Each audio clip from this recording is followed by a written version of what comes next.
I want Jonah to be almost like a playground of my like creative ideas. Like if you see Jonah right now, if you see what we're releasing, you'll know exactly what my Pinterest board looks like and what I'm obsessed with. And I want it to always be like that. I want you to be able to see me always, and I want to be able to outlet through it always and figure out how I can scale that and make it sustainable and fun is the goal. So scaling sustainably and authentically. We started off this brand making pieces and making graphics and putting them on blank t-shirts, but I feel like we're getting to the point where we're actually building our look and our feel and the vibe of Jonah. Like once you hear Jonah, you understand what that means. You get a feeling of what Jonah is or who Jonah looks like or what a Jonah person is. Dude, I love this blue tent. It's so freaking fun. Does it look sick with the Jonah hat? It looks so cool. Flower guy? I mean, I have to say it looks cool because I'm gonna try to sell these in 2 weeks. This was the point where I'm living in New York and it's not everything that I thought it was going to be. And I'm kind of like spiraling, kind of going through it. And I'm like trying so hard to like cling on to something and trying so hard to figure out my thing. So like the beauty in trying everything. And I think that's one of my like superpowers when it comes to business and being in business is that I have to try everything. Like if I have an idea, I have to find out how to execute it as well as I can to know if I want to continue or to know if that is the thing for me or not. And that's the reason why so many of, I mean, that's all having a clothing brand is. What do you mean? Is trying. You did? Did we talk about this before? No, because it's. Wait. Hold on. No. It's too late now.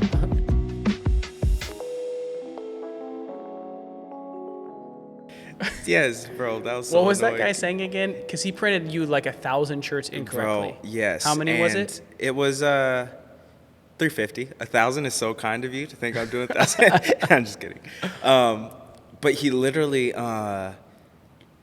distressed. So we have like, we make distress, we build distressing into our garments to make it feel vintage.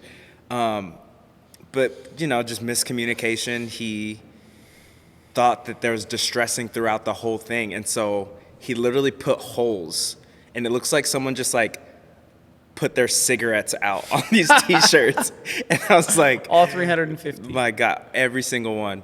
And at first I was just like, oh, that's maybe just like hopefully like a one-off. And then realizing that it was in the exact same spot every time. So I was like, hey, Addison is his name. If you're watching Addison, that'd be so crazy. And I was like, hey, these all have holes that like look pretty terrible also. And he's like, yes, my friend, very fashionable, very trendy, my friend. And I was like, no, I don't want these. Why would you do that? He goes, he literally is like sending me pictures of like fashy or trendy like fashion brands of like super distressed. And I'm like, I understand they did that. But why did you do that to my t-shirts? Was it ever resolved? Because when I was there, I remember I left and he wasn't going to give you the money back. Yeah, we fought for like 3 days. And then you had a fight with that he was like, fine. I love that Kristen calls him your host. My host. Yeah. And then on the third day, I was like going to like escalate it to Alibaba's the like platform that I use. And I was like, fine, well, I'll let Alibaba know what you did. And he's like, all right, my friend, we'll do them. We'll redo them. And he was like, but you just have to pay shipping. Which at the time, after fighting for 3 days and someone who hates confrontation, I was like, whatever, like, please, thank you. And then I was like, oh, but you kind of finessed me still because like shipping from China, 350 shirts is still like $1,200. I was like, whatever. You know. But we got them. We got them. Have you sold those ones yet? Yeah. Which ones are they? Well, all of them is just our base t-shirt. Are any of them live right now? That one? Because it was black, right? Yeah, black and white. So we just bought, 175 black ones and 175 white ones and put multiple designs, just every design that I liked. Matt, can you throw some of these on the screen on YouTube? Yeah. Which ones are your favorite so he can grab them? Our most popular is this t-shirt that says Rock Out with Jesus on it. I I love that one. It's just like vintage inspired tee.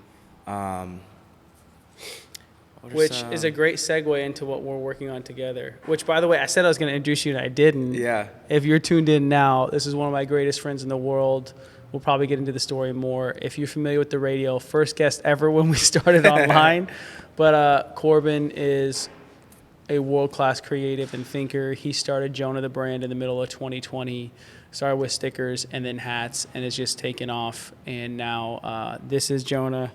This is Jonah Knitwear. Check out Jonah the Brand on IG and online. But if you're looking for inspiration around how to build a brand, how to work with manufacturers, or just how to chase an entrepreneurial, creative endeavor as an artist and a follower of Jesus, I hope you stay on for the rest of the pod. But I think this is a good segue. You're talking about the Rock Out with Jesus tee, which is sick.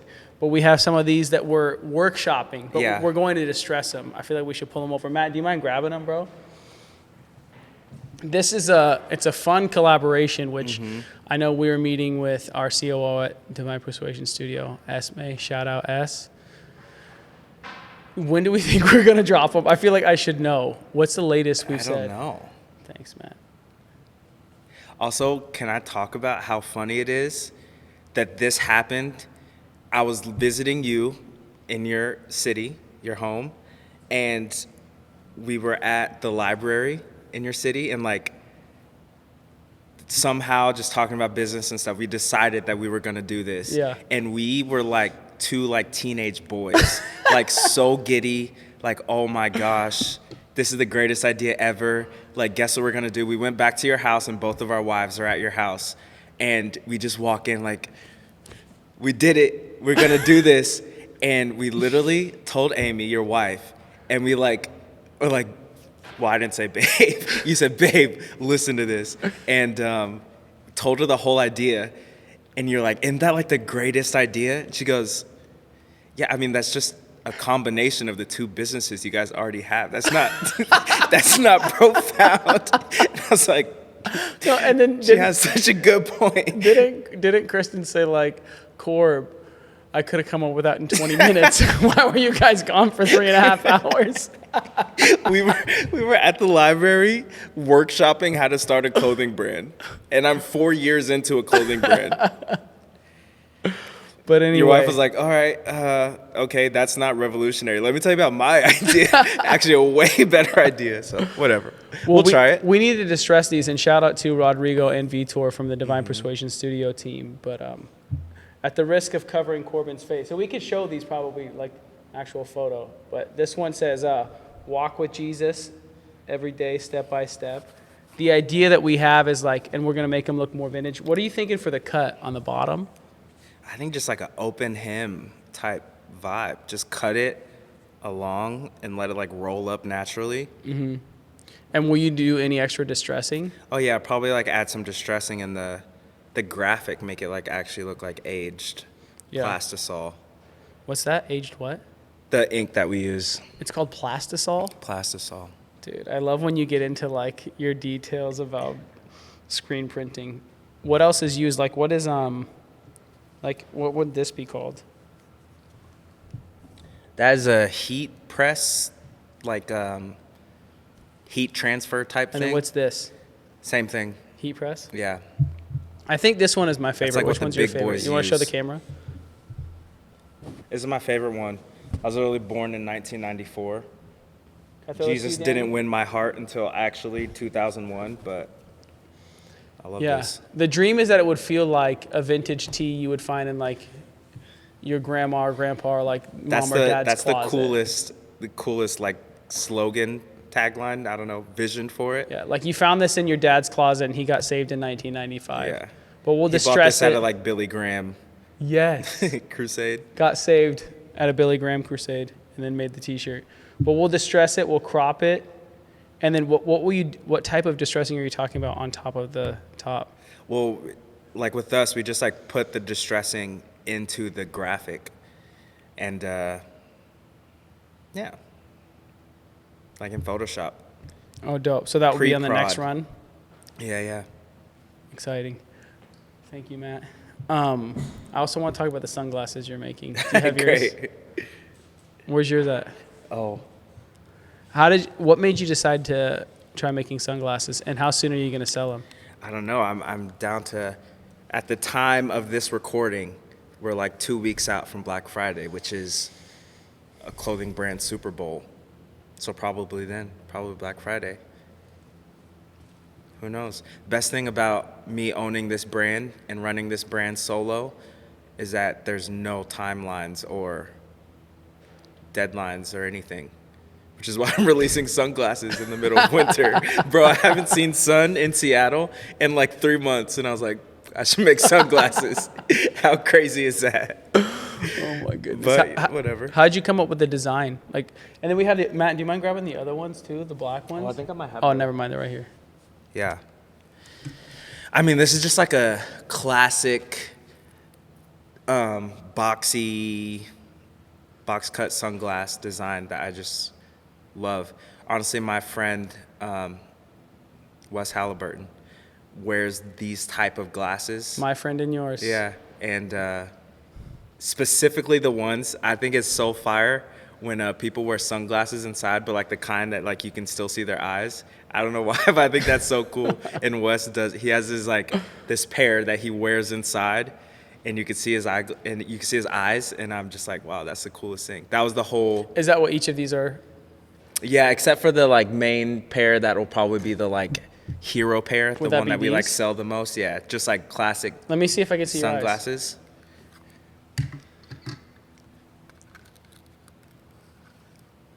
Oh yeah, I can't see him now. You can? No, I can't. Yeah. I mean, maybe there's like a little bit of the white in your eye, but like, no. Yeah. So these are like the actual like outdoor, Right. probably sunglasses. Dude, I love this blue tint. It's Yeah. so freaking fun. Does it look sick with the Jonah hat? It looks so cool. Flower guy. I mean, I have to say it looks cool because I'm going to try to sell these in 2 weeks. Like, actually, it's kind of dumb. But these are $300. But the goal, I mean, with these, the sunglasses are not like any type of like revolutionary thing for us. Not like I've always wanted sunglasses, or even there's people that are like, we've been developing these sunglasses or this cut, this frame for 9 months. It was like, no, I literally it was 11:30 at night, and I was in bed talking to my hoes on Alibaba and found a manufacturer that did these and sent samples, and it looked phenomenal. And I just loved how it worked into our fall winter drop that we've already done. And which is kind of like a testament of where our brand is right now, that I'm very excited about, is that we're not just, we started off this brand making pieces and making graphics and putting them on blank t-shirts.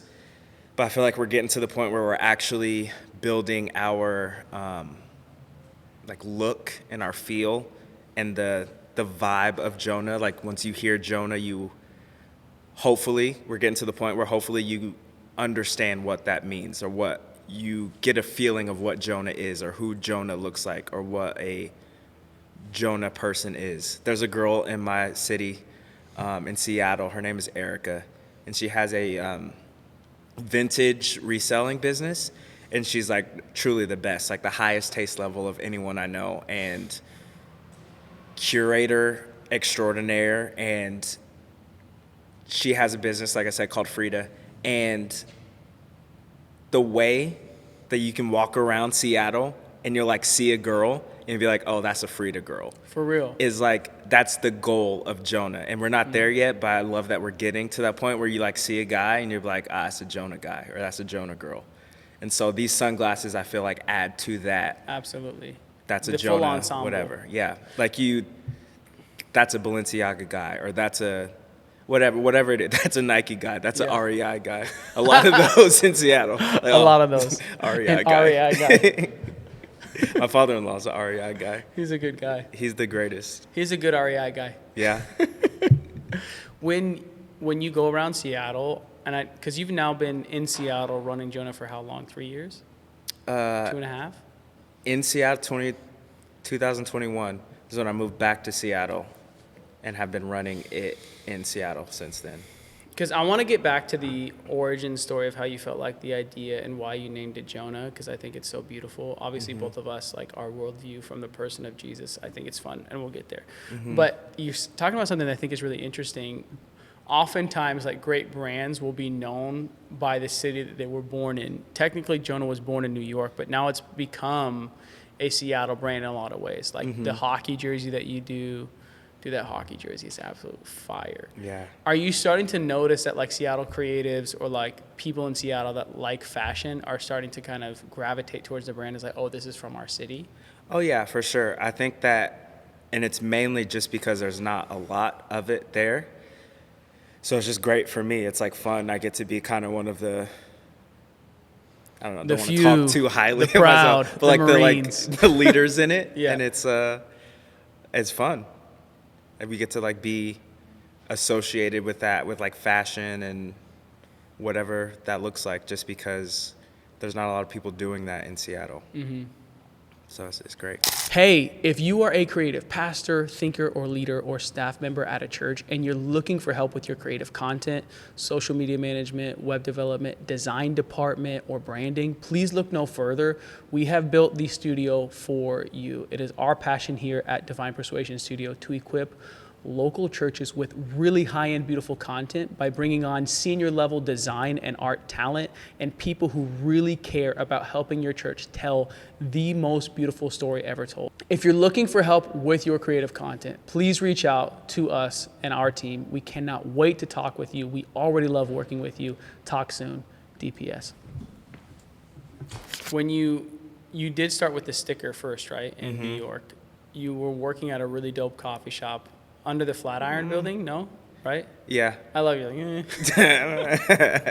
I was working at a coffee shop. Working at Pete's Coffee. But you're working at a coffee shop and COVID shuts everything down. How did you stumble into designing a sticker? Because that's really like what got you going. Yeah, so I mean, this all started because I was a musician, and once I moved to New York, we were actually talking about this earlier of like what is in the air there and like why it's like this. But like for me, I got to New York and it was like, okay, what am I chasing? What am I going after? I can't just be like some barista and then just like, that can't be it. No one in New York operates like that. Yeah. And so it was very much so, bro, I was living in New York. I tried writing a book.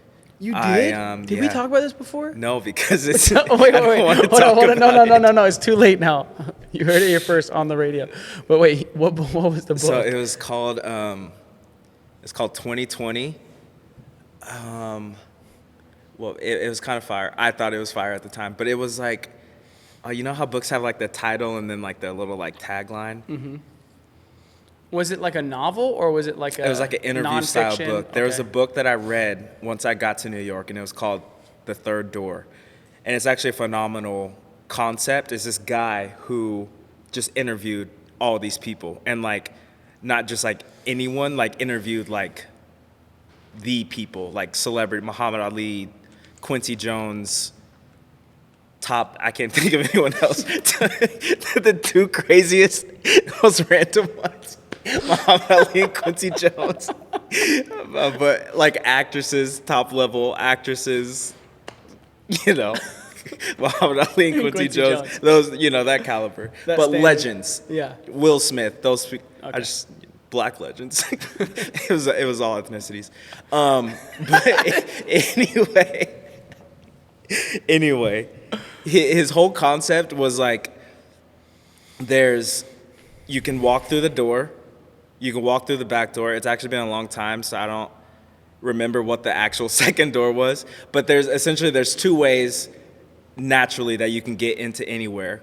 Or you can cut a hole in the ceiling and you can propel yourself into it to get yourself into the room that you need to be in. And that was his whole philosophy of I can be in any room if I find that third door and I get through that third door. Bro, that's like biblical. Yeah. When I don't think he actually used the like cut a hole in the ceiling and propel down. That was just my Bible coming out. But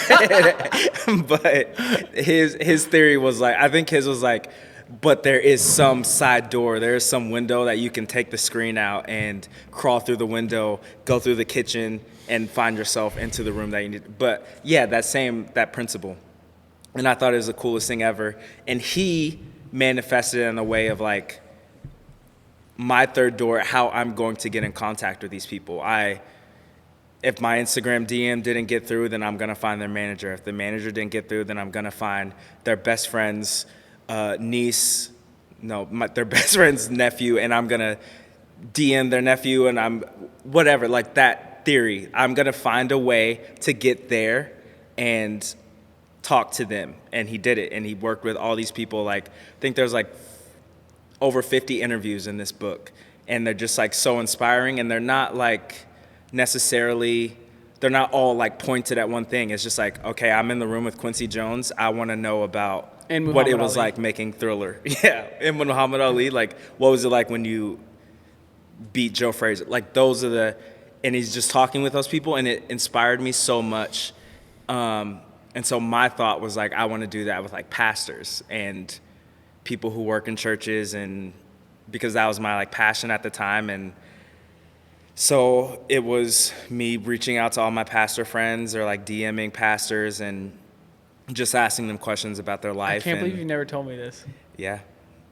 And well, you were on my list of people that I was gonna reach out to, but I gave up by the time that I got to you. But I got like six or seven pastors deep. Not just pastors, people who work in churches or are in the faith space, and it was great. So you're working on that, and then you lost the passion for it. Mm-hmm. I feel like passion is such an interesting through line to vocation. Mm-hmm. I was talking with my brother the other day about how I've always had like a desire to like play instruments more consistently. Like, dude, I wish I could play piano. I wish I could play guitar. And then the other day I realized like,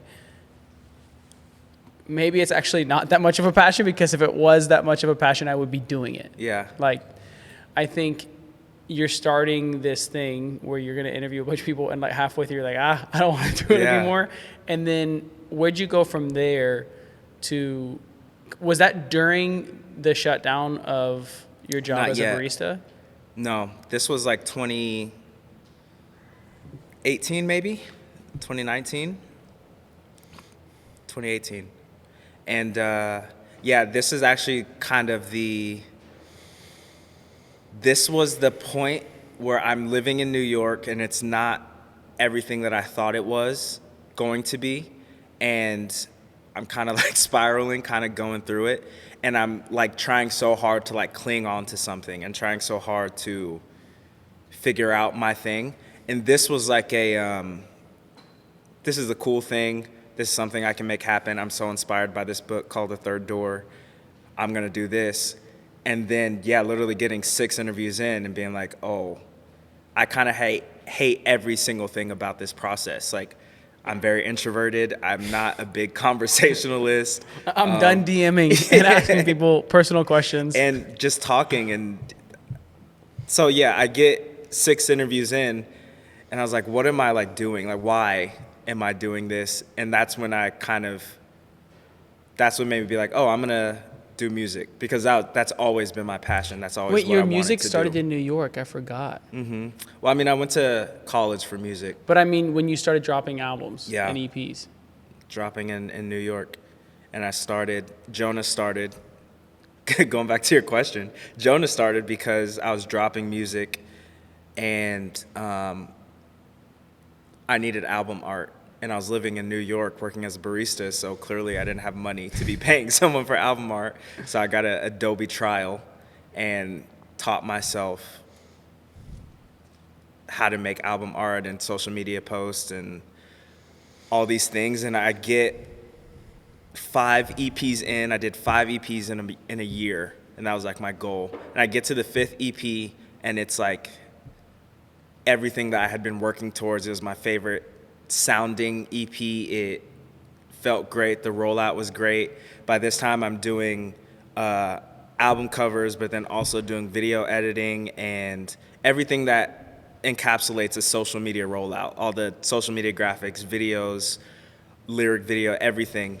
And I get to the 5th EP, and I realize that like I actually stopped liking making music so long ago, but I kept doing it because I loved the marketing side of it. And not even the marketing, the creative side of it. I loved making the album arts. I loved making the videos, everything that had to do with the rollout, all the creative that had to do with the rollout was what was making me do this. And so I hit that 5th EP, and it was everything I wanted. Everything sounded, like I was saying, it sounded exactly how I wanted it to. Worked with my friend who's a producer who like elevated everything. It was so good. And I got there, released that, and like in my head, it was like a release. Like I did it, I released it, and it was like, all right, I'm done with music. Not like motivating me like, oh, we finally figured out the system, how to do this and how to make this sound that we're looking for. Let's keep going. It was actually like, oh, okay, did that. Wasn't that it's fun. so interesting. The same thing I feel like happens to a lot of people. Like you pursue something, like how often, for instance, like someone in college they'll go in thinking they're going to do whatever major, and then by the end they're like, dude, I kind of hate this. Yeah. Like, I don't want to do this anymore. Or for someone who switches careers, like for me, I actually love being in ministry, and I was actually a little bit sad when I transitioned out. But I remember towards the end thinking like, there's some parts about this that like I would be fine never doing again. Yeah.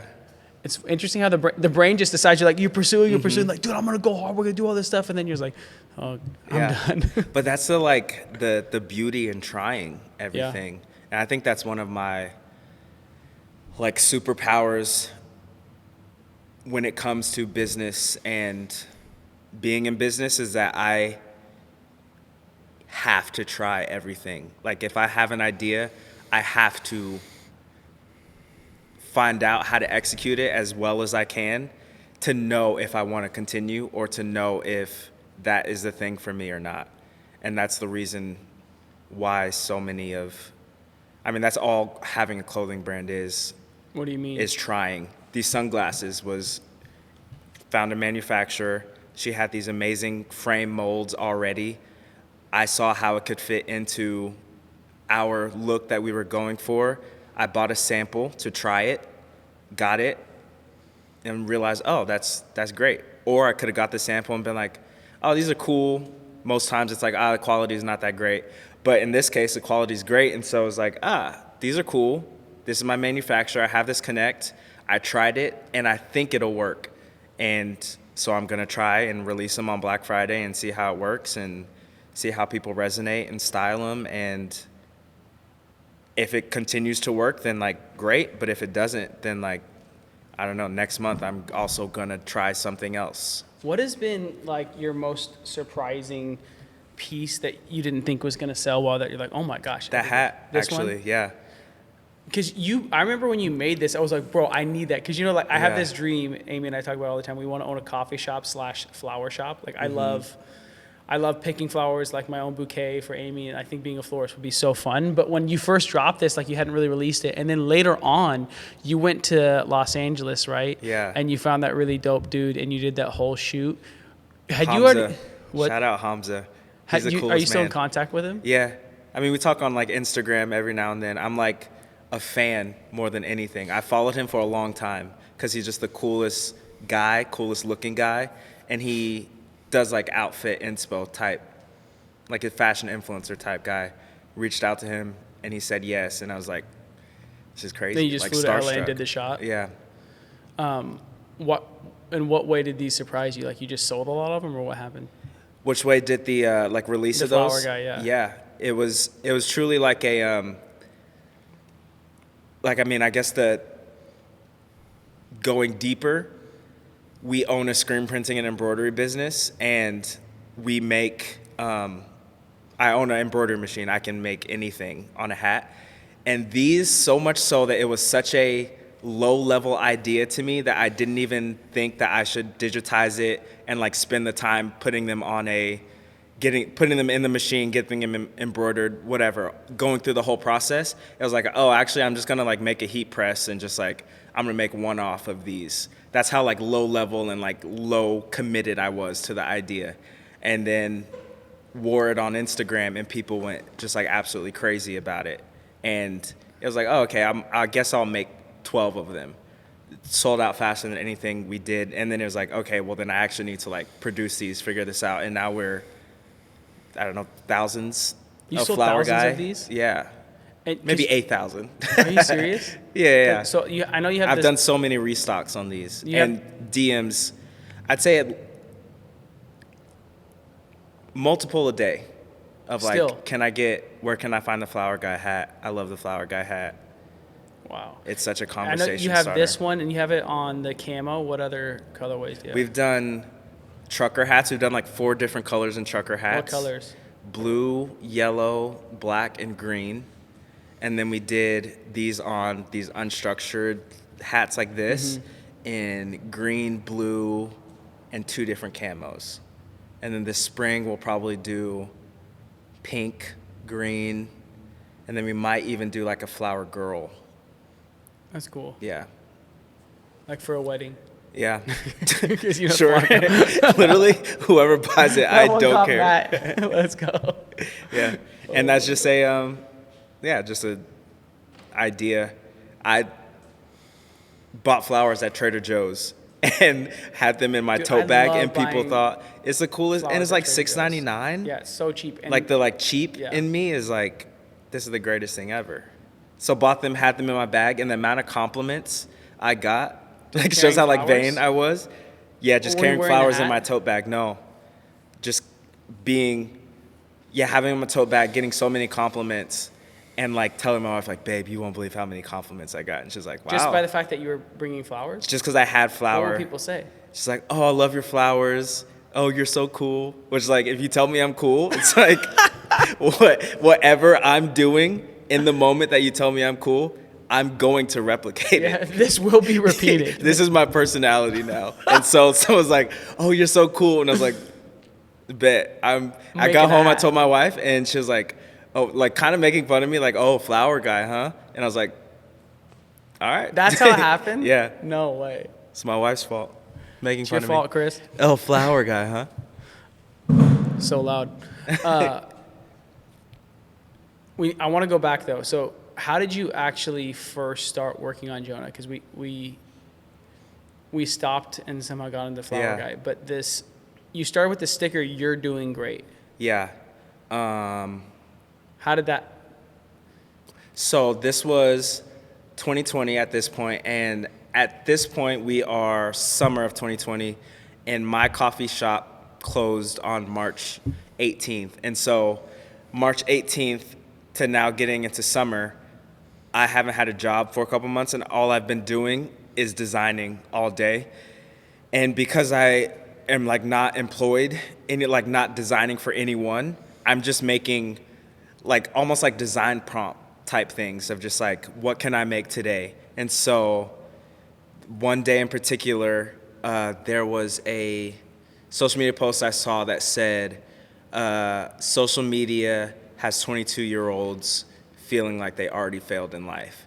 And so I took that phrase, and I'm a couple months into graphic design. I don't know how to do much. I just take that phrase, put it in big block letters, and tile it on a white background, and then delete a couple of the ones and put a smiley face on it.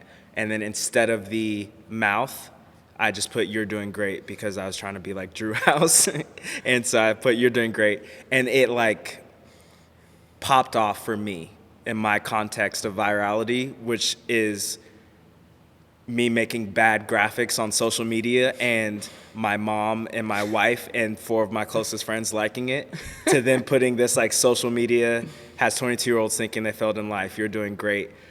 All these random people are sharing it. Everyone's liking it.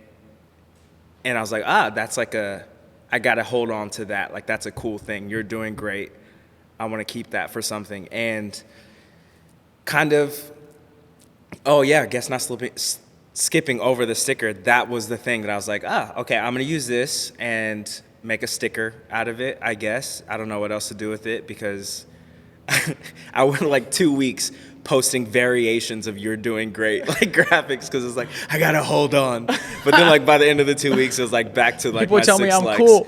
Yeah, I got to do it. And so, I made the graphic, and it was that same "You're doing great" in this font, this trendy font at the time, and then a smiley face, made it into a sticker. And that is what started my e-commerce brain, because I opened up a Instagram shop. You sold them for $10 or something, or $5. $5, yeah. And we just sell them for $5. How many did you sell? Probably, I don't know, 200.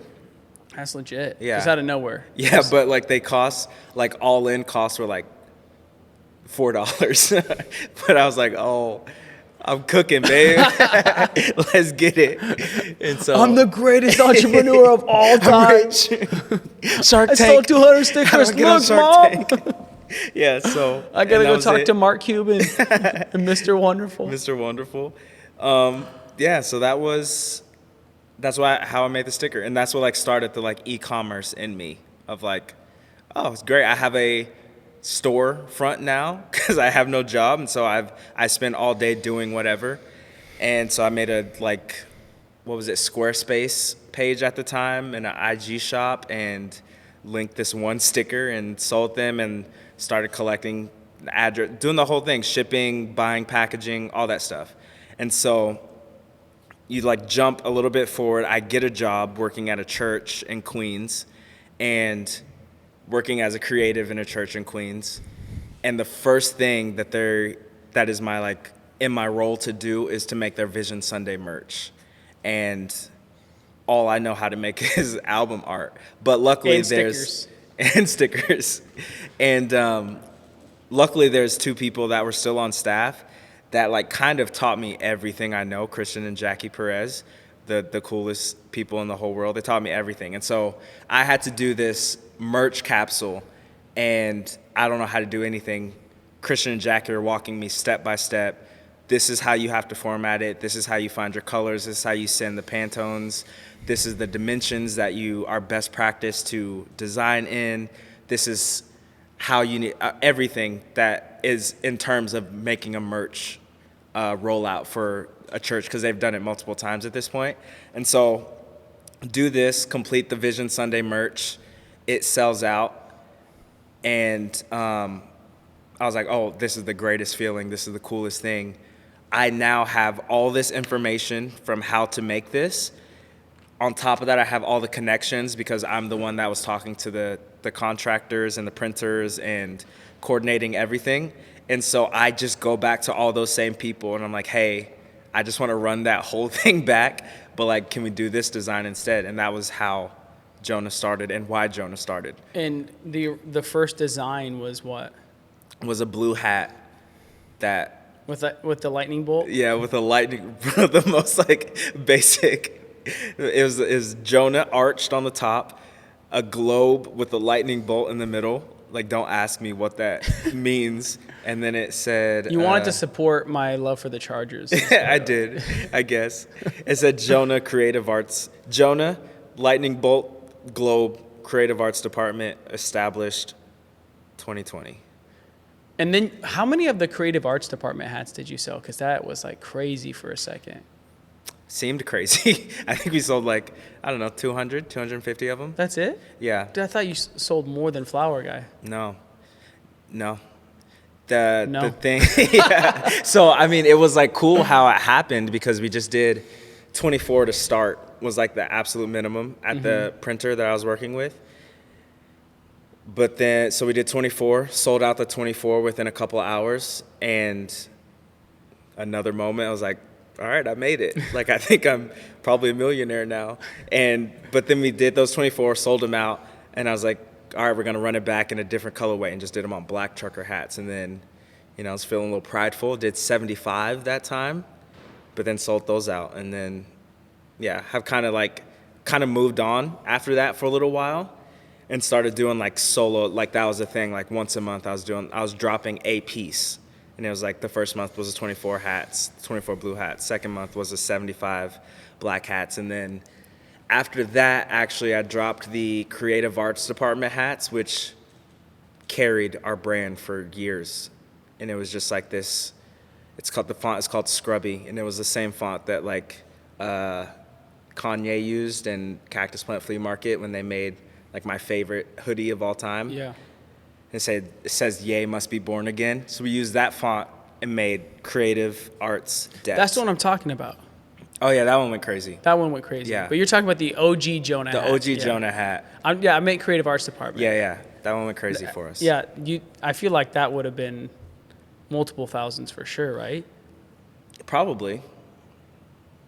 Maybe. A lot. I mean, it was when I tell you that we've put that on every color combination that we can. Wait, try to name all the color combinations. Well, I mean, black, green, blue, yellow, pink, purple, white, 2 different camos, 4 different two-tones, like a white front with like a blue back. I mean, if you just like go to the auto website and like type in high crown mesh back trucker, every color you see is something we tried. Charcoal, everything. And just ran it up. And so yeah, that was our like thing for a while. And like the toxic in me was like, I stopped making those probably 2.5 years in. I was like, I can't let them define me. I can't. I'm done with creative arts department. Unless they tell me I'm cool. Then hit like a couple rough months, and I was like, all right, I got to bring back the creative arts department truckers. Oh man, a couple rough months, like your last 2 at PushPay. The face. Oh, I love PushPay. Great. My best friend still works at PushPay. Who? Jensen. Oh, what's up, Jens? What's up, Jens? I know a lot of great guys. Zeus Ramirez, phenomenal photographer in my city. He works at PushPay. I just found out. Yeah. I'm like putting people's business out there. Sorry, guys. I don't know if they wanted people to know this. But I know a lot of great people at PushPay. Yeah. Not for me. No, well, you just didn't want to sell a SaaS product. Bro, I don't want to sell anything ever in my life. I hate selling. What about selling your hats? And I don't try to sell them. I mean, of course, I want them to be sold, but I'm trying to make a product that people love. Like, I'm never going to like go up to someone and be like, hey, you need this hat, or like that's actually my have like a retail store and be like, oh, welcome in, bro, I got this hat for you. Like, I'm going to hide in the corner. Like, I don't want to sell anything to anyone because I hate being sold to. And so I don't want to sell anything to anyone. Cold calling pastors and selling them a giving platform, would do some works to a man who doesn't like selling. Oh, wow, what a time. Do you think you could remember any of the old scripts you would use? Like, could your brain recall anything? Yeah, if I like tap into some give deep trauma I have. If you call me and you just sound mad and you're like, what, is this PushPay? Like, hey, I'm on a recorded line. I'll start shaking, probably sweating. Oh, man, I don't want to think about it. I'm just kidding. It wasn't that bad. It's phenomenal company. It was the best. Remember when we were working there, obviously sitting next to each other doing sales, Bro, you started working there, and they're like, we need you to train. I was one of the top performers on my team. Yeah. And it wasn't because I was a good salesman. It was because I hated being in trouble. And so I was like, I have to hit quota so I don't get in trouble. So I was a top performer for that reason. You walked in, and they're like, we need you to like train this guy, like show him how to do it. You came in day one. I can't even explain how much better you were than me. And they're like, train this guy. And I was like, just say recorded line, I guess. That's all I can give you. That's all I have. You're the reason that I actually spiraled. Like, you were the best. You were so good, bro. And I would listen to your calls and the way that you would talk to these pastors and sell this product. And I was like, what am I doing here? Like, I can't do that. Not only can I not do that, I don't want to do that, and I'm not equipped for this. Like, I can't get to that level, so why am I wasting my time? Oh, and then it was, deep spiral from there. I'm just back on my, hey, you're on a recorded line. How are you doing? Oh my God. So thanks That's for not that, really man. why you spiraled, is it? Yes. 100%. But that's just like my personality too. Like, if I know that I'm not good at something, or if I can't be great at something, it's like just not in me, then it's like I'm out. But you're doing great. I was not at push pay though. I was doing. I did pretty good. I was gonna say something though. Well, I do want to talk about how we went. We might as well just go for it. How many months was it where we would go every single day at lunch and play 2K at your house? Because you live 3 minutes if we caught the green lights. Every day. Probably every day for how long? Well, I only worked there for 6 months. Remember we had the whiteboard that we had gotten keep our to tally? well, originally it was there to like keep track of sales. But and then I stopped making sales. Well, we just had to keep track of our 2K dubs. Your sales were like off the board, so it was like, well, guess we'll use this for 2K. I had so much fun selling because I grew up in church and I love being a pastor. I love sharing the gospel. And I was so passionate about like using innovative tools to get the gospel further. And when I first got at PushPay, I didn't even necessarily know what I had signed up for. I had applied for like 4 different roles and I showed up. And when I sat down there, I just knew I needed a job to like provide for my family. I'm coming off a 7-month sabbatical after being 7 years in ministry. I've never had a corporate job. To me, stepping onto the PushPay floor, like it felt like I was like at Google or something. There's like hundreds of people hustling and bustling, and I wore like a suit probably to the interview or whatever, like my wedding suit. I definitely did that when I trained. Do you remember the day I went to interview for the manager position right before you left, and I literally wore the suit that I wore to my wedding, and I was like, bro, why are you wearing a suit? But they had asked me, and I get why. They're like, hey, don't tell them what you're interviewing for. I'm just wearing a suit today. I knew. You didn't know. But I remember I go to interview, and it was Nate Mays. Shout out Nate Mays. Shout out Nate. And I'm sorry I was such a terrible employee. I don't know who the other person interviewing was, but like Nate, as he would, military background, and he got the best out of his team, but kind of played a little bit of like the hard ass role, like, hey, I'm gonna like ask you really hard questions or whatever. And by the end of the interview, like I thought I had done a good job and represented myself well, and I still wasn't even fully aware that I was getting a sales job. Like I wasn't certain, because again, I had applied for like 4 different roles there, and I had also applied for a job at Trader Joe's in Redmond, and I had also applied for a job which would have been like my dream come true for the original Pancake House. You don't like it? I do. That's just so wild to me. Well, the funny thing is, like I had like, always. What was the role? I wanted to be a waiter. Yeah. Oh, and I also had applied at Matador. Matador told me. Talk about a dream job, I know. bro. They told me. They're like, hey, you don't have any waiting experience. And I told them, like, dude, let me be a waiter. I'll get the most, like, I'll be the greatest waiter you've ever had. But like, no, you'd have to start out as a host. I'm like, I don't know if I want to be a host. Need to make more money. Like, I need to be able to get tips. And Trader Joe's was the dream job too, but they didn't call me back in time. They called me back after I had got the job at PushPay. And Pancake House never called me back. Did you get the job on the spot at PushPay? Yeah. So at the end of the interview, me too. Nate's like, you got the job, man. I'm like, awesome. And it's like, starts with $36,000 a year. I was like, what? Like, I made more as a youth pastor, but then you have to go make sales and like, hey, if you hit quota, you can make this or whatever. I was like, well, how do I get above that? And so from the beginning, the first day I got hired, I go sit down next to you. Literally, I can still remember when I go to sit down, my only thought is, how do I break every record? Because like, I got to make more money than this. And so I still remember as I started to do really well and I broke all those records, whatever. And then you gave me a look one day because you were like at the top of the crying? team. You were like deeply depressed. You gave me a look one day of like despair because we were sitting next to each other. I'm like, bro, when's the last time you made a call? You're like 2 hours ago. And I was like, what have you been doing? You're like, listening to you. Honestly, man, I hope. I'm going to tell it myself. Nate Mace, I'm sorry if you're watching this. Nate Mace took his lunch break at 12, and my lunch break was supposed to be at 11. But I was like, he's so disciplined. Oh, he's 12 to 1. Yeah. Like he's on gone, the dot. 12 to 1. He respects his time, respects the company's time. Not a second more, not a second less. Same time. I also respect the company's time.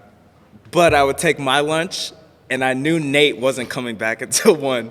If I could just get back before 1 o'clock, that's a whole other 2K game I could get in that time. It was phenomenal. Well, for my first couple months, I didn't take a lunch. I would get in at... Bro, the disparity between me and you as PushPay employees is so funny. That's why you broke every record. Well, I felt like I had to. And also, I was like, you're telling me I can tell this church, if you use this platform, it's going to greatly increase their ability to like serve and love people. It's going to be more frictionless than ever for every person in their congregation who wants to tithe, because I still believe in tithing, of course. And on top of that, the more people I convince that they can have the best product that betters their community, does my family a service by paying me more money. I'm like, this is awesome. Bro, you always got in before me, and you were always there when I left. And there was a point where we had become best friends, and we're like coaching football together on the weekends. And we would go to the office before our games on Saturday. And I had absolutely no desire whatsoever to be in that office. But I was just like down to hang. So we'd go to Whole Foods and get a whole plate full of eggs because it weighed so little, and go into the office and prospect. Yeah. For hours before our little flag football game that afternoon. Fun. And that was all because of you. I did not want to do that. I also did not want to coach that football team. That was fun. I don't know a thing. I've never played football. Don't know a thing about football. Kids would ask me things. I'd be like, hey, we're having fun, aren't we? We're doing the pick and roll. Alley-oop! Just run faster. That's always the answer. Oh my gosh. What a time. But I remember. But city champs, Kirkland. Dude, we freaking dominated. We dominated. And then I had to leave for a wedding. And then you sent me down to Renton to face those kids, bro. Oh, bro. We got down there. What was it, 5th grade at the time? 5th graders, yeah. And their quarterback was looking me eye to eye. He's like Tua Tagovailoa in 5th grade. And he was doing that thing that like Tua, Dak Prescott does when he warms up, you know? Like that thing. Yeah. And I was like so intimidated. I was like, hey kids, look at me. We're gonna get through this game. We're gonna go home. Dude, we had such a good playbook. Remember, shout out to the homie Nick Sirianni. Now he's the head coach of the Eagles. I didn't know our plays. He was the offensive coordinator for the Colts, and he wrote our whole playbook for our 5th grade flag football team. Oh, I didn't know that actually. We had such a good playbook. And we had some good players too. Elliott Shout out Smith. Elliott. Yeah. The greatest. He was so coachable. Oh my gosh. And so kind. Yes. And he was the best player on the team, and he was so nice to everyone. Him and that kid Chase. Chase, if you're out there, you're a senior in high school, I hope you're dominating on some football field. Like, we basically just feel like either let Elliott chuck it to Chase down the field, or let Elliott go play tight end and catch it over everybody because he's too big, or just give it to Chase in the backfield and let him play Barry Sanders and juke everybody and then go score. He's what kept us in that Renton game. What was the final score of that one? Because we were undefeated in our league, and then we became like Kirkland champs in the playoffs, and then I left for that. Because if we would have won that game that I missed, we would have kept going, right? Yeah. We didn't lose by that much because Chase kept us. Chase, Elliott, and we had one more kid, and I can't remember his name. Yeah, kind of like lanky kid that had some speed, like straight line speed. They kept us in the first half. Was it Connor? I don't know. It was close, but then. This is the first time I ever understood like being out coached. Where they had their little halftime huddle, and that man, their coach must have been like, hey, this is every play that this kid is about to call. This is every way that he's going to tell his kids to run the play. This is 1,000% what's about to happen. We're just going to do the opposite and stop them. And it worked. Dude. He read me, bro. And I was like, oh.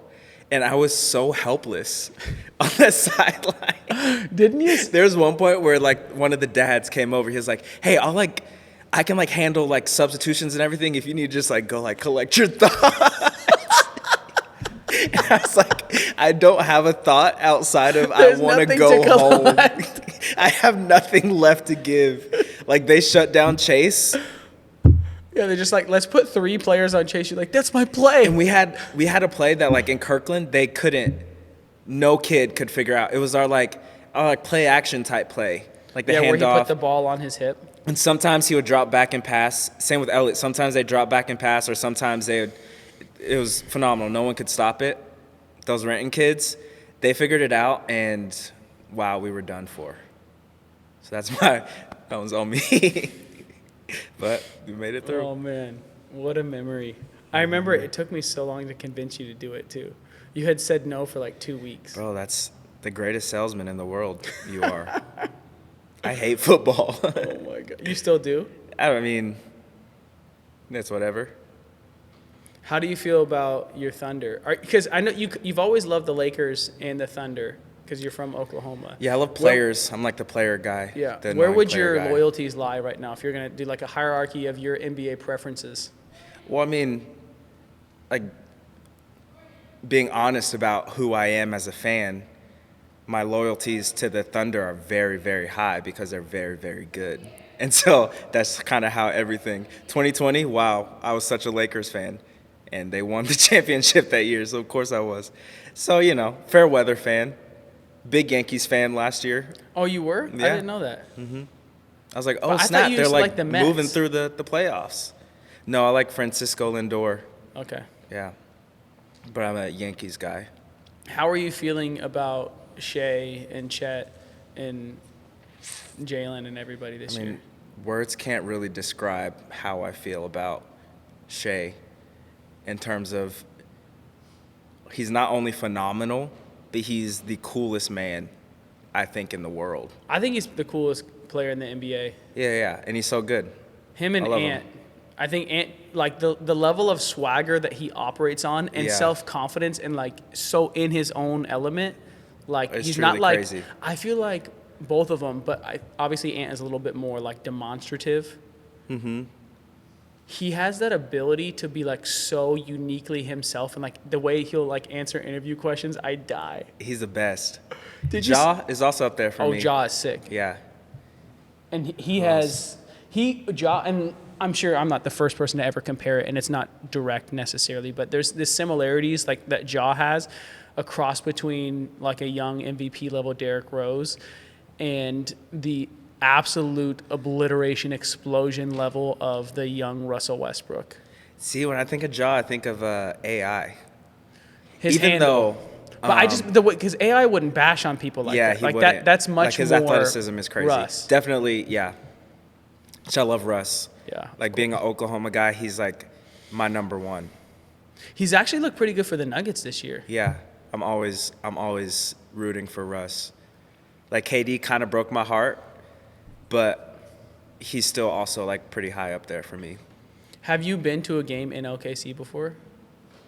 And OKC before, yeah. Back in like the KD, Russ, and Harden era? Yeah, actually, I think I went. Yeah, I think I've gone to maybe a game in like KD, Russ, Harden era. Serge Ibaka, Thabo Cephalosha. Cephalosha. Wait, how do you Andre say- Roberson. Oh, dude. Those are my Dude, guys. he was such a good defender. Yeah. Didn't He's really so do good. much on offense. I know, but he's great. Played Yeah. his role. Yeah. I actually just made a shirt that says Seattle's Dream Team. And, like, the concept is, like, all my favorite players that have played for the Thunder that, like, because the Thunder were stolen, should have been Supersonics. And it's like Shea, Chet, Chris Paul, Paul George, Carmelo, Harden, Nate Robinson. He was fun. He was so fun. Steven Adams, do you remember him? Oh, absolutely. What happened to him? Because he was super hurt last year. Yeah, I mean, he's just like getting older. Is he but still he plays on- for Memphis Yeah, now. that's what I thought. And Yeah. he got hurt for Memphis last year. He's too, like right? Ja's bodyguard. Dude, have you seen? He's like basically is like the Jason Momoa of the NBA, Yeah, bro. which is awesome. Or like Jokic's brothers, Yeah. but like an actual player, which is so scary. Have you watched Zach Edey play for the Grizzlies? No, he's so like boring to me. Well, it's just crazy because the same level of dominance that he had in college, because he's like too big and he has like real finesse and he can actually shoot and he can actually dribble. And like he's so like he's a muscular dude, like he's not thin. It's funny. It looks like a man amongst boys. How's he doing? He looks great, bro. You should watch them. Oh, It's that's crazy. great. And I feel like Ja plays off of him so well. Yeah. Who's your you're a Lakers guy. Yeah. I'm super excited about JJ Redick. Bro, he's unbelievable. The Lakers are 7-4. I feel like Anthony Davis is finally being able to look like he's the primary offensive option, which I love LeBron so much. I mean, do you think he's the greatest of all time? LeBron, yeah, easy. Or is number 2 for you MJ? Shea. Like, I'm unbiased, bro. Just tell me I'm wrong. Shay. Yeah, MJ's number 2. I mean, you can't watch like The Last Dance and not think that. I still feel like undecided until LeBron's career is over personally, but I could see both. It's like 1A, 1B Bro, for this sure. man just had like a triple-double. Like, Yeah, last night or 2 nights ago. Insane. Like 37 points, 15 rebounds, and 14 assists. that's like truly crazy. Is he 40 yet? I think so. Insane. But I think J.J. Redick, and I loved him at Duke. Did you ever watch him play in college? Oh, yeah. Do you remember all of UNC? The like white shooters, the white college shooters, those are like my guys. Those are my like favorite. Jimmer Fredette, Jimmer remember Fredette, him? Oh my bro. God, bro! Like pulling up from half court. I love a white shooter. Okay, we'll cut that. I love like in sports, Like a white sniper. I cling Easy money to like types. Like in football, like a rushing quarterback, you can do no wrong with me. A athletic point guard like Derrick Rose, you can do no wrong with me. In college, a white guy that only shoots. Like just a 3-point shooter. Yeah. Like Dalton Connect, that's on the Lakers. Bro, he finally had one of those monsters. He was like 7 for 7 or 5 from 5 the other Yeah. night. So I love great. it. I mean, I don't really follow them mostly in the NBA, but like in college, if you're that on your team, I'm rooting for you. Bro, but what J.J. Redick did at Duke, Matt, maybe you can find one of these old videos and throw it on here for a second for the YouTube listeners, but he would just obliterate everyone and was like a one-man wrecking ball, like what Steph Curry has done to the NBA. And obviously Steph did it in college, but like J.J. was doing that at Duke at like the highest level. And all of UNC, that big rivalry, probably the biggest rivalry in college basketball, at least in our lifetime. The entire like student section in the entire stadium is yelling "F you, JJ," and he's like swishing every shot still. Oh my gosh, That has to be such a great feeling. seriously. I can't even imagine. He's probably doing the LeBron back then. He's like, Bro. he's like 150 pounds. I was watching the Lakers against Pistons the other night, and Everett is like so invested. He loves LeBron like so much, and AD. And Everett is so impressive to me. The way that he like remembers players and like talks about players. Bro. I went to the Chargers game with you. And was he's the just best. like, I don't even know the players he's talking about. He's like, oh, he missed his route, and like naming him. And I'm like, what? Are we watching the same? He's so advanced. I can't he believe it. really is, bro. And it's every sport. He's just like, he knows them. He knows how they play. He knows how they're playing, and he's watching them intently. It's the coolest thing. He'll come up and say the craziest stuff about someone's stats. But I don't know about that. He's like, no, actually, Dad, look it up. Like, look it up on your phone, Dad. I'm like, oh, you're right. That guy that was like heckling us before the game, and he was like, not heckling. That's like big, but like not the right word. But remember that guy the in guy and out? in and out. Yeah, he was trying to say just like this. trying to like call stats, and he's Yeah. like, oh yeah, Justin Herbert's doing this, and Ed would be like, Justin Herbert's never done, like statistically, he doesn't even play like that. He probably won't do that at all. And the guy's like, nah, Justin Herbert's throwing 2 interceptions. And Everett's like, sir, he's thrown 1 interception and has the highest passer rating in the NFL right It's now. like, what do you? That's not even how he does it. And the guy's like, oh. Justin Herbert has the highest passer rating. He's not going to do that. He's like, ah. Which so I love funny. you, Chargers. Thank you, Jim Harbaugh. You're not watching, but someday maybe It might be. I'll be sitting across the table from you and Justin Herbert. I love you guys. But I wanted to say, Andre Drummond has a bucket, and he does like the LeBron thing against LeBron. And Everett's like, Dad, why would he do that? He looks so dumb. Why is he doing LeBron's thing? so dumb. He's like, is Andre Drummond good, Dad? I was like, he used to be really good. He's such a solid backup center. He's like, all right. What's crazy is like I'll make that comment to him, and later on, I know for certain it's now exactly what you're saying. We'll be watching another game with the Pistons, and Andre Drummond will come in. He'll be like, "Oh, he's pretty good, Dad." Like, I know it's gonna happen. Wow. He's the greatest. He is, man. So impressive. I love you, son. You're probably not watching. Go to bed. You know what I was about to say. It's noon. Dad, you said we were going golfing. Man, I love the NBA.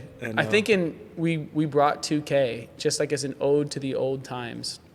Maybe we can go get a coffee or some dinner If you first want or to before. show your followers losing like that. Well, interestingly enough, I don't know if you probably didn't, but I had Josh and I play FIFA, and I had talked all this mess about how I was going to win. But as we're filming it, I've noticed like because we have an intense rivalry, similar to you and I with 2K. Like for the longest time, it's like pretty like one of us will win way more than the other, and it'll kind of even out. I think our series is probably pretty close. Like I wouldn't know. I'm sure you think you have more wins, but I would say Close is relative.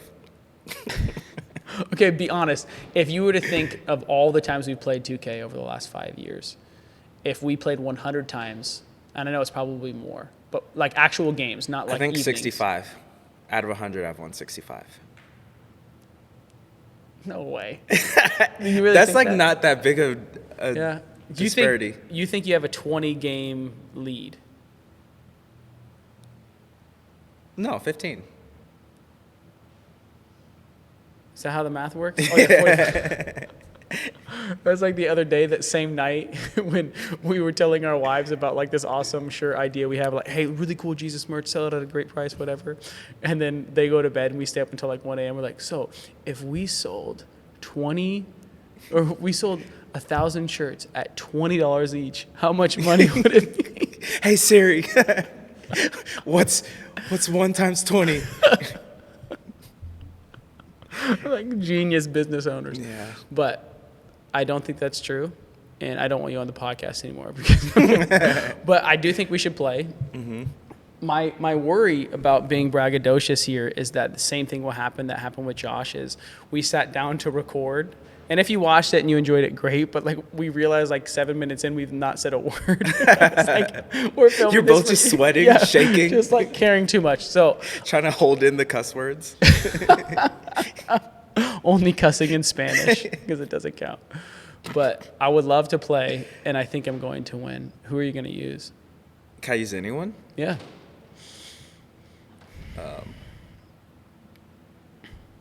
Wait, is it like this year? 24. I don't know, actually. I need to think on it. I need a well-rounded team. Okay. You're going to need it. Back when we used to play, we would play NBA Blacktop. Dude, that was so fun. And so we would like pick our players. Maybe we should throw it back to that.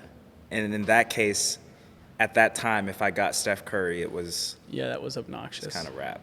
You had But his, like back when I was like an intern at City Church, if you put, oh man, what's their names?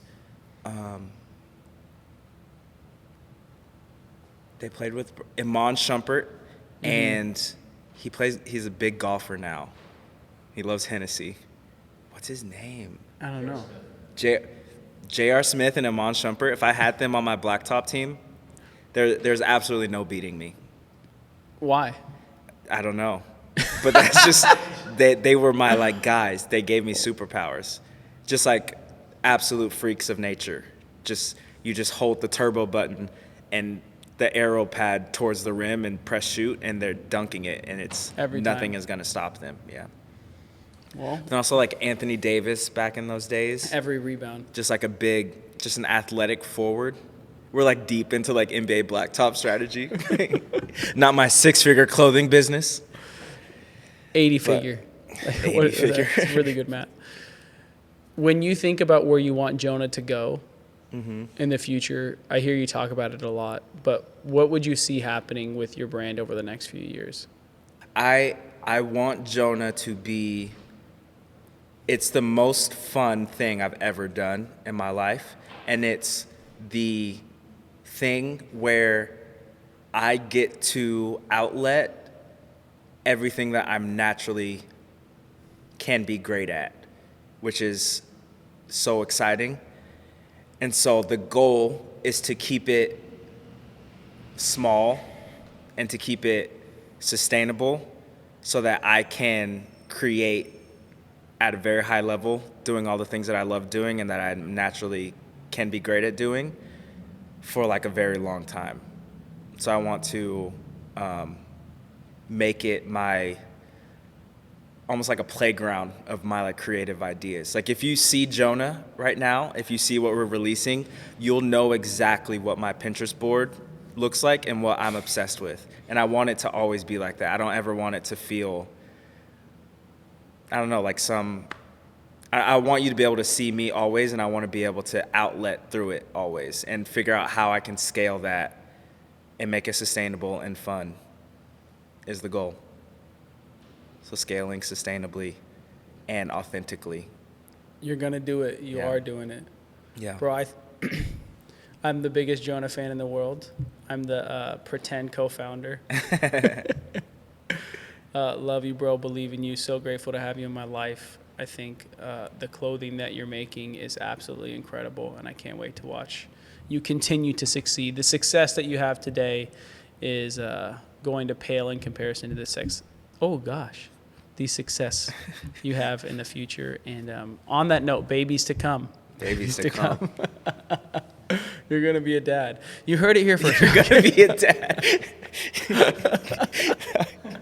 It's like the Beyonce reveal. Kristen, you're pregnant. So dumb, but love you, bro. Thank you for joining us. And let's play some 2K and maybe get some coffee, see what God does. More coffee. Do you need more? No, but like I'm down if you're down. Oh, man, we got to get back to some sales on the Push Pay sales. Please, floor. God, no. We love you, though, Push Pay. Peace, everybody.